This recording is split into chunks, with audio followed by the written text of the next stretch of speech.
Hey, it's Abhishek, and this is episode 7 of The Other Side. I was sitting with my cousin last week. He's 29, works at a good company, decent salary, and he said something that just stayed with me. He said, Bhai, I don't even know what I want anymore. I just know what I'm supposed to want. And I didn't say anything because what do you say to that? We grew up being told exactly how life works, right? Study hard, get a good job, stable income, respect in society, make your parents proud. And somewhere along the way, we stopped asking if that's what we actually want. We just started chasing it because everyone else was, because it felt safer than admitting we might want something else. Tonight, I want to talk about that, about the middle class Indian mindset, about dreams versus reality, but not in the way people usually talk about it, not the follow your passion way or the compromise kar lo way. I want to talk about the part we don't say out loud,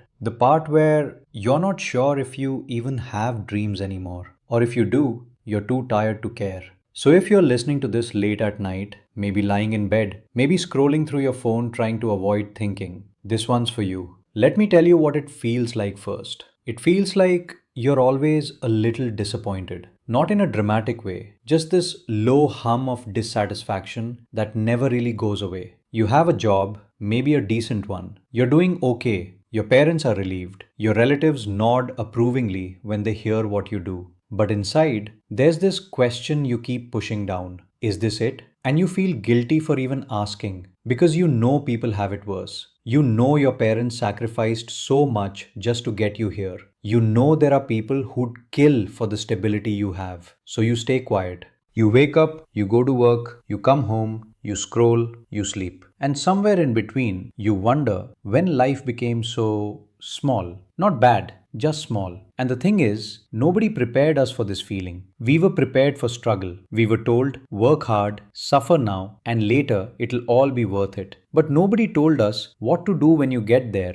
and it still doesn't feel like enough. I think about my dad sometimes. He worked the same job for 30 years, never complained, never talked about dreams or passion or fulfillment. He just did it and he was fine, or at least he seemed fine. And I used to think maybe that generation was just built different, tougher, more practical. But now I wonder, maybe they just didn't have the language for it. Maybe they felt it too, this restlessness, this quiet ache, but they didn't have the space to voice it. So they buried it and kept going. And we have the language now. We have the internet. We see people traveling the world, starting their own thing, living unconventional lives. We see all these possibilities, but we are still standing in the same place our parents stood, scared, confused, holding on to safety like it's the only thing that matters. Because it kind of is, isn't it? See, this is the other side of the middle class dream, the part nobody talks about. We're told to dream big. Kuch bhi kar sakte ho. The world is open, but the moment you actually try to step out,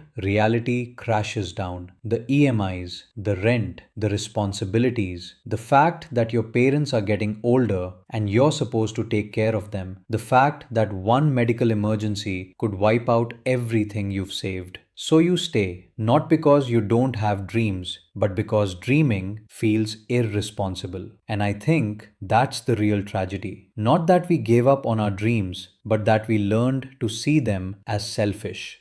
You know what's strange? When you're a kid, adults ask you all the time, Beta, bade hokar kya banoge? What do you want to be when you grow up? And you'd say anything, astronaut, cricketer, artist, doctor, whatever felt exciting that day. And everyone would smile. बहुत अच्छा बेटा, मेहनत करो. But then you hit class 10 and suddenly those questions stop being about dreams. They become about marks, about which stream you'll take, about which coaching center is best. And if you say something like, I want to study literature or I want to learn music, the room goes quiet. Not in a mean way, just concerned. Like you've said something naive, something that needs to be corrected gently. हाँ बेटा, hobby के लिए ठीक है, but seriously, what will you do?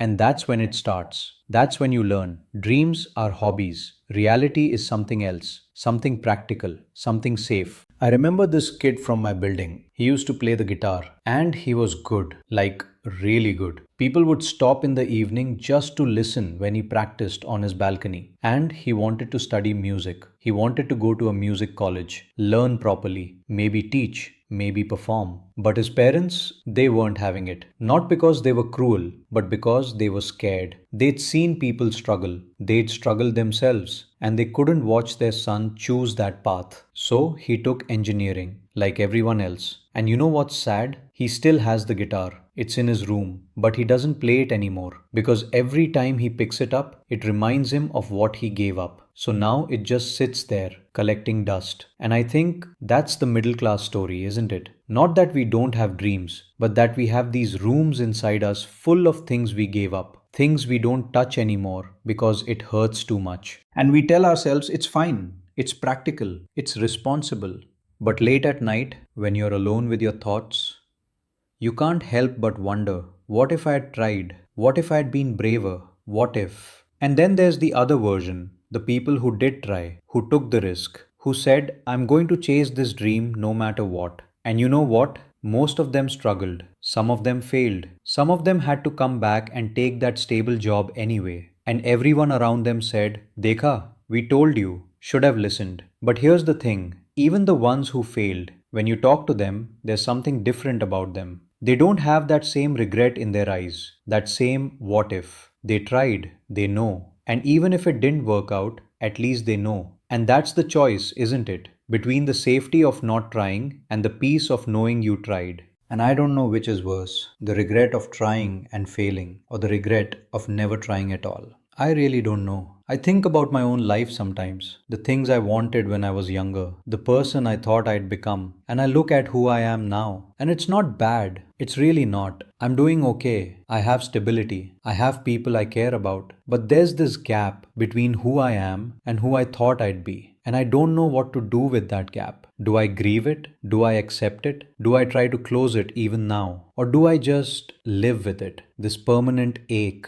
this quiet disappointment that maybe I settled too soon, maybe I was too scared. And the worst part is, nobody talks about this. We all feel it, but we don't say it out loud because saying it makes it real. And making it real means you have to do something about it or accept that you won't. And both of those options are terrifying. So we just carry it silently, alone. You know what I've noticed? Middle class families don't talk about happiness. Not really. They talk about security, stability, respect. Shaadi ho gayi, job lag gayi, ghar mil gaya. These are the markers, the checkpoints, the proof that you made it. But happiness? That's almost indulgent. Like it's something extra. Something you're not really entitled to if you have the basics covered. I've heard it so many times. खुश रहने के लिए बहुत कुछ चाहिए क्या?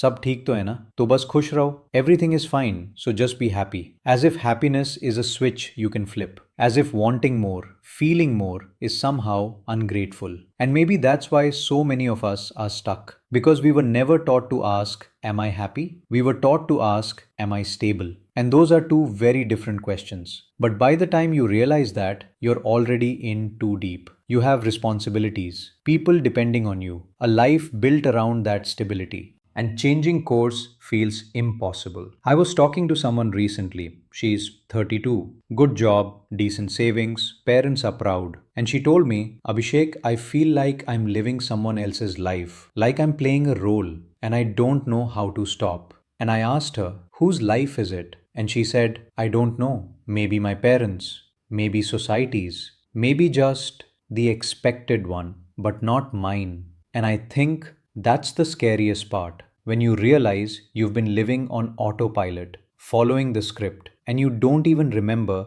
when you stopped being the author of your own story. And the thing is, you can't just rewrite it, not easily, because the script you've been following, it's connected to so many other people. Your parents' pride, your partner's expectations, your own promises to yourself about being responsible. So you stay in the role, even when it doesn't fit anymore. I think about marriage sometimes, how it's treated like the ultimate checkpoint in middle class life. Shaadi ho gayi, life set hai. And there's so much pressure around it. The right age, the right person, the right job first, then marriage. Don't wait too long. Don't marry too young. Make sure they're from a good family. Make sure they're settled. And in all of this, nobody asks the most basic question. Do you even want to get married? Not right now, not eventually, but do you want it at all? And if you say no, or even if you say, I'm not sure, People look at you like you've said something insane, like you're broken, like you just haven't met the right person yet. Because the idea that someone might just not want that life, it doesn't compute. It's not part of the script. And it's the same with everything else. Kids, buying a house, staying in your hometown, visiting family every weekend.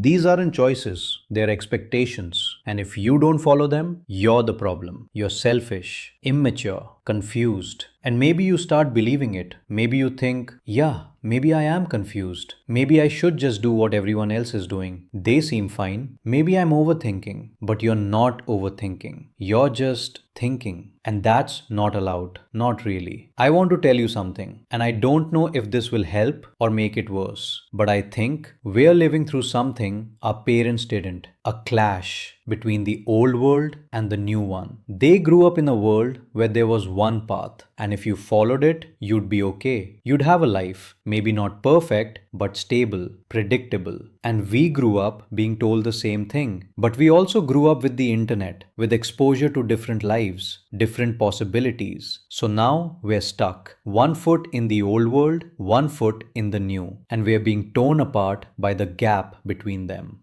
And I don't think it's our fault. I don't think we are weak or confused or ungrateful. I think we are just caught in the middle. And nobody told us how to navigate this. And here's the really hard truth, the one I've been avoiding saying this whole time.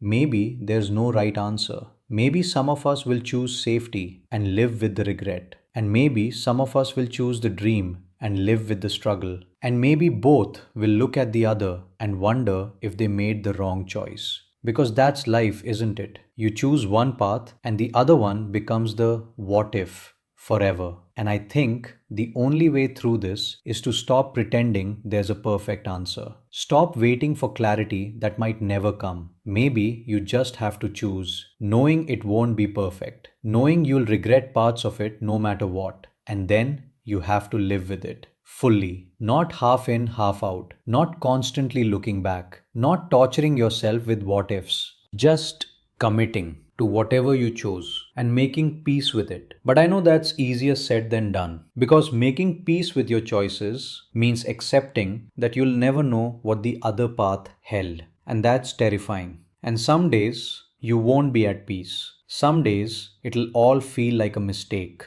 And that's okay too, because I think life isn't about being at peace all the time. It's about learning to sit with the discomfort, the uncertainty, the ache, and still showing up the next day. You know what I've realized? The middle class mindset isn't just about money or success. It's about control. We think if we follow the right steps, if we make the right choices, we can control the outcome. We can guarantee a good life. But we can't. Life doesn't work that way. You can do everything right and still end up unhappy. You can take the risk and still fail. You can play it safe and still lose everything to one bad stroke of luck. There are no guarantees. And I think that's what scares us the most. So we cling to the script because at least it feels like we're doing something. At least it feels like we're in control. But we're not. We never were. And maybe the freedom is in accepting that you can't control it. You can only choose and live with your choice and adjust as you go. Not perfectly, not without regret, but honestly. I don't have answers for you. I wish I did. I wish I could tell you which path to take, whether to chase the dream or choose the stability, whether to stay or leave, whether to keep trying or let go. But I can't, because I'm figuring it out too. And some days I think I've got it, and other days I feel just as lost as I did when I started. And maybe that's okay. Maybe we're all just figuring it out together, messily, imperfectly. What I do know is this. You're allowed to feel conflicted. You're allowed to want more. You're allowed to be tired of wanting more. You're allowed to love your life and hate it at the same time. You're allowed to be grateful and disappointed. You're allowed to not have it figured out. And you're not broken for feeling this way. You're not ungrateful. You're not weak. You're just human. Trying to live in a world that demands too much and offers too little space to just be. And if nobody's told you this lately, you're doing okay. Even if it doesn't feel like it. Even if you're just surviving. Even if you're stuck, you're doing okay. And that's enough for today. So, I guess that's it for tonight. No big conclusion, no neat ending, just this us sitting with it together. And maybe that's all we need sometimes to know we're not alone in this feeling, that someone else gets it, that it's okay to not be okay. Before I go, I want to leave you with something. Not advice, just a thought. What would it look like to be a little more honest with yourself? Not about what you should want, but about what you actually feel. Not what makes sense, not what's practical, just what's true. Even if you don't act on it, even if nothing changes, just knowing your own truth, sitting with it, acknowledging it, what would that feel like? Think about it or don't. Either way, I'll be here next week, same time, same place. This was The Other Side, episode 7. I'm Abhishek, and thank you for being here, for listening, for letting me sit with you in this feeling. It means more than you know. Take care of yourself, okay?